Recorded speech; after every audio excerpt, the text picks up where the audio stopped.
শুধু যাদের criminal bundle আছে তারাই এই কাস্টমে ভাগ নিতে পারবে, কিন্তু আমাদের বিরোধী স্কোয়াডকে হারাবার জন্য কি বন্দুক চালানো যায়? Double vector.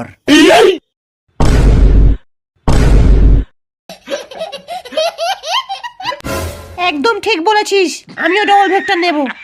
কিন্তু কাস্টমে তো ডবল ভেক্টর অ্যালাউ নেই, আর তার উপরে আমরা যদি ক্রিমিনাল হয়ে ডবল ভেক্টর নিই আমাদের নাম তো বদনাম হয়ে যাবে। চপ বুড়ো, এমনিতেও তো ক্রিমিনাল রিটার্ন আসছে, তার আগে নামটা একটু বদনামই করিয়ে নি। চল কাস্টম স্টার্ট কর, সবাইকে ধুয়ে দেব। এই মুহূর্তে কাস্টম স্টার্ট হয়ে গেছে আমরা দেখতে পাচ্ছি। আরে কি প্রথম রাউন্ডের ডবল ভেক্টর হাতে নিয়ে এগিয়ে যাচ্ছে ক্রিমিনালের দল, আর তাই দেখি শুকিয়ে যাচ্ছে সব এনিমিদের কল।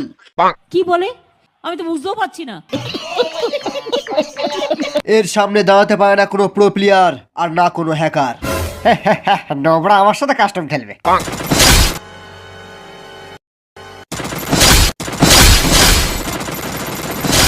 ননি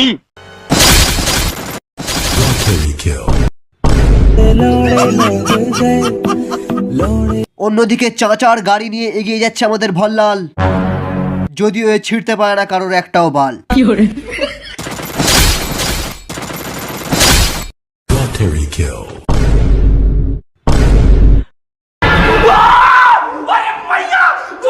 শালা এ তো কিলিং মেশিন নিয়ে চলে এসছে রে।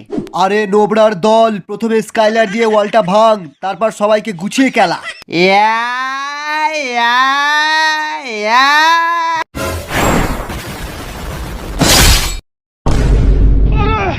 বাপরে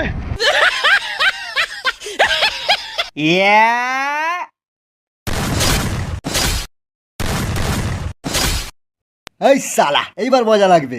সালা এত হ্যাকারের মতো হেডশট মারছে। আমরা কাস্টম খেলবো না ভাগ, আমরা কাস্টম খেলবো না, আমরাও খেলবো না, আমরাও।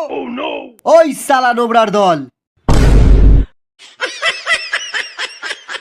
কাস্টম খেলতে তোদের যেখানে এতই ফাটে তাহলে কাস্টমে আসিস কেন?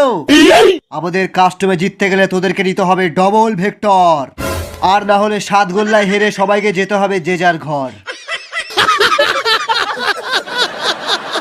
আমার সাথে কাস্টমে ডবল ভেক্টর চালাবি কে? আমি। এই ভিডিওটাকে লাইক করবি কে? আমি। বল জয় ডবল ভেক্টর, জয় ডবল ভেক্টর, জয় ডবল ভেক্টর। दुनिया का झोल समझते लौड़े लग गए।